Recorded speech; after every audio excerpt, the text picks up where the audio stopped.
Hi, this is RM Bhaskar from BKBB, an acronym for Bhaskar Ki Business Baatein. That was a channel and continues to remain a channel where every week we come to you with a policy analysis, with a business story, or with a conversation. And then we started BKBB, which is a channel devoted to news, not just news, but news behind the news. There, we take 2 or 3 headlines every day from the media and we analyze it to tell you something more about the news than what the media has reported. And as always, we try to bring you some things that people have not talked about. And yes, this week, the highlight of this week will remain a brilliant speech by opposition member of parliament Shashi Tharoor, where he took up the issue of the proposed finance bill, which was sought to be passed by the parliament, and pointed out how it was without thought, without direction, and without even policy. It's a 20-minute talk. Do watch it. It explains to you what India requires and what India needs in terms of policy making. Anyway, today I am joined by my co-anchor, Isha. Welcome, Isha. And then we have 3 titles that we will discuss today. The first is on the gold monetization scheme. It's a scheme where the government has decided to modify the gold monetization scheme or deposit of gold. The second story is on education, how the grants have been, how education grants, which were suspended to some states, the standing committee has asked the government to restore the grant immediately to the states. And the third one is on how TikTok's owner, ByteDance's owner, has become the richest person in China. And that has major lessons for India, which India needs to learn. So let's go to the first story. The first story is the gold monetization scheme. The government has decided that it will stop the long-term and medium-term deposits of gold with banks and with other designated institutions. This was a scheme that was launched in 2016, where the government thought it would be a good idea to collect gold that was lying around, and it took gold from individuals. It also took a larger amount of gold from temples, trusts, and the figures are there on your screen. The government thought that having the gold, it could use the gold by using the gold to pledge it with other financial bodies and get loans at cheaper rates. We do not know how much money the government saved, but now the government wants to modify the scheme and shut down the medium-term and long-term deposits. Why? The government is saying that because the prices of gold have become very high. And because the prices have gone very high, the gold deposit scheme is not working as well as it wanted. Maybe yes. But if you collect gold, you have the ability to give the gold as collateral. I think what worries the government is that it was paying an interest on gold deposits, and the amount of interest they are paying out was larger than the amount of discount they got from financial bodies by giving gold as a collateral, as a pledge. They have not said that, but that is my suspicion. And that is when the government suddenly realized that it had created a scheme where it's losing money and not gaining money. And yes, gold prices go up. So gold prices go up. It allows you to borrow larger sums of money with gold as a collateral. Whatever the reasons, the government has cancelled the medium-term and the long-term deposit schemes. Incidentally, if you have any questions, do remember to send your questions at the end of the show. We try to answer give replies to, comment on at least two or three of those questions. Okay. Put it in the chat section of your screens. Okay. Now we go to the second story, and the second story is by Isha. Isha, could we have you? Hello, good morning. Thank you for joining me today. The story I'm bringing you is from The Hindu and it's titled Release Samagra Siksha Dues to States. Parliamentary Panel Tells Education Ministry. So, in a report tabled in the Rajya Sabha on Wednesday, a parliamentary standing committee has advised the Ministry of Education to amicably resolve differences with West Bengal, Kerala, and Tamil Nadu and settle their dues of over 4,000 crores under the Samagra Shiksha Abhiyan on a priority basis. 33 out of 36 states and union territories have signed the MOU related to building of PM Shri schools, with West Bengal, Tamil Nadu, and Kerala being the exception to this majority that has signed it. So additionally, the center and the Tamil Nadu government are also at loggerheads over the state's refusal to implement the three-language policy that is a part of the new national education policy that has is in the process of being implemented. So, in response to this resistance to the national education policy and the PM Shri School scheme, the center has been withholding funds amounting to outstanding dues with over 1,000 crores to West Bengal, 859.63 crores to Kerala, and 2,152 crores to Tamil Nadu. The parliamentary committee deems this move unjustifiable and unreasonable. The SSA as a scheme that enforces the fundamental right to education cannot really be bypassed by the national education policy, which is an executive policy statement. The report by the committee has noted.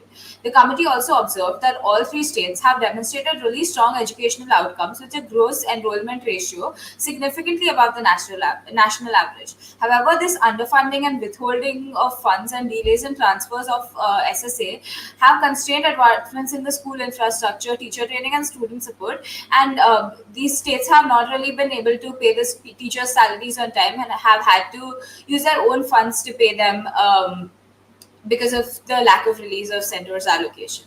It is indeed ironic that the ruling party makes big claims about a Viksit Bharat, but on the other hand refuses to release the educational budget for states ruled by oppositions when their policies are faced with resistance, especially considering that these states are a few of the states that have really great educational outcomes. They are withholding places where there is progress, there is development. But all we can do is hope that the Ministry of Education takes the parliamentary recommendations in their stride and disperses funds shortly. This is a very important story. I'd love to hear your thoughts on this, sir. That's all from my side. Thank you. Thank you, Isha. Yes, it's a very important story. It is good that the Parliamentary Committee has asked the government to release the funds immediately. And as you rightly pointed out, Isha, that there is a constitutional provision which requires the government to look after education, and no executive order like the NEP or any other scheme that the government has can override the constitutional requirement. And to be selectively taking out three states, West Bengal, Kerala, and Tamil Nadu, all the three of them have better academic records and performance than many of the states in India. And you block funds to these states. It's sad. Do remember that the ASAR reports point out how almost 50% of students in class 6 in government schools cannot even read textbooks of class 2. With such pathetic levels of education, how dare the government block funds? That is dangerous. It hurts the country. It hurts its economic growth. I'm glad the standing committee objected and asked the government to release funds immediately. Thanks, Isha, for alerting everyone about this story. And now we go to the third story. And the third story is not really something that many Indians will think about seriously.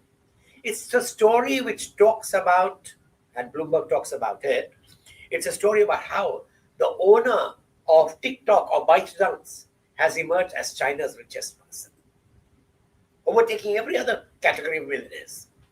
Effectively, he becomes the third richest millionaire in Asia immediately after Ambani and Adani. Why are we talking about the story here? Because of two reasons. The government of India, in a bizarre decision, decided to ban TikTok several years ago. The government of India, again in a bizarre decision, decided to ban Chinese investments in unicorns, in potential unicorns in India. If you go back to the lists 5 years ago, you'll find that 80% of the unicorns in India had been funded by the Chinese investors. Chinese have an ability to see the potential of a technology and have the ability to make it grow, like they've done in TikTok, like they've done in Alibaba, like they've done at present with DeepSeek. The Chinese are innovative, and Indians thought that we were more innovative than the Chinese. Secondly, 5 years ago, the government, in its myopic vision, thought that China was not required and the US would do everything for India. Today, the US is almost bankrupt. Its deficits are growing. Its debt is the largest in the world, one third of the global debt, $37 trillion.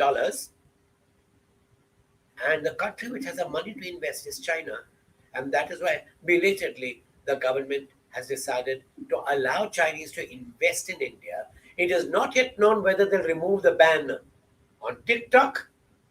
And there was another app that they banned, and that was WeChat. By banning such apps, what you actually do is you prevent Indians from learning what makes them succeed and try to create new models which can make those new models succeed as well. By banning, you block people's vision. You have to allow the freedom of expression. You have to allow freedom of access, because without it, you will destroy the eternal springs of creativity that India is known for. And that brings me to the end of today's session. As I said before, I would like to go to the questions and answers and try to answer some of the questions that have come in. But before I do that, a small remark about a comment that came from one of our viewers yesterday when I talked about US loss of confidence in the markets, etc., etc. This person wrote a message saying that we are not interested in USA. We should talk about India's inflation, unemployment, crime, corruption, regressive mentality of the masses, etc. If I had to talk about regressive mentality, the US has huge numbers of instances. If I have to talk about lumpen people, I have to talk about how the storming of the White House took place. We are not talking about that. We're talking about business policy. We're talking about inflation. We're talking about the growth of the economy. And we know that the US, the policies that has taken, is hurting the entire world. India's too small. India can't hurt the world. The world can bypass India. And that is why this news channel is not about US and India. It is about economy and what makes policies grow. I thought the comment required a counter, and that is why I made that. There's a question which talks about which is the best policy for the government to introduce in respect of gold. Gold is important, especially for India and China. We are the largest consumers of gold. Gold is so important for India that India is reported to have the largest holdings in private hands at 25,000 tons. The Reserve Bank of India has about 800 to 900 tons, not more. When India has so much of gold, you need a good policy. Unfortunately, right since independence, government policies have actually made gold go underground. That 25,000 tons is not available for the government to use, offers collateral, reduce the cost of borrowings, increase India's reserves, increase India's solvency. The best decision for gold would be to remove import duties altogether. Please remember that in the past, in 1000 AD till about 200 to 1000 BC to 200 AD, India was the largest owner of gold in the world. As one of our podcasts about how South India bankrupted Rome, do watch it. It talks about how southern states earned about 1,300 tons of gold year after year for 100 years. Compare just 1 year's earnings with the Reserve Bank's results. If India has brought that money to this land, trust them. Remove duties. Let gold come easily in and out. You'll find India blossoming with more creative ideas of how to use gold, how to create value addition, and not think about how to circumvent regulation and keep on playing with the customs. That is the best policy India could have. Unfortunately, governments don't think long term and they don't trust people very easily. And that is a tragedy. Next, the question is, can the government block funds for education? No. As Isha rightly pointed out, it's a constitutional right. No government legislation can block funds. Secondly, please remember again and again, these three states, Kerala, Tamil Nadu, and West Bengal, have better quality of education. By blocking funds, you're trying to bring down the good quality of education to be at the lowest common denominator with the states that are not performing well. The government is cutting its nose to spite its face. There's a third question. Will the government do the ban on TikTok and WeChat? I hope so. I hope so. Every ban hurts. Every ban hurts because it prevents Indians from learning what makes that new technology tick. And every new technology teaches things. Man learns by looking at the past, seeing what people have done, and building on that. You suddenly remove the building blocks, you hurt India. You hurt Indians. You hurt creators. The government needs to learn that banning is never the answer. It may look very attractive. It's like having a hammer to kill a fly. Unfortunately, when you think I've got a hammer, you think that's a solution for everything. Stupid. And yes, that brings me to the end of the session. Do watch this program tomorrow. Remember, we are live every morning on weekdays, Monday to Friday at 8:15 a.m. And yes, do click the subscribe button if you haven't clicked already. Do click the like button. We like it very much when you like us. And most importantly, tell your friends about it.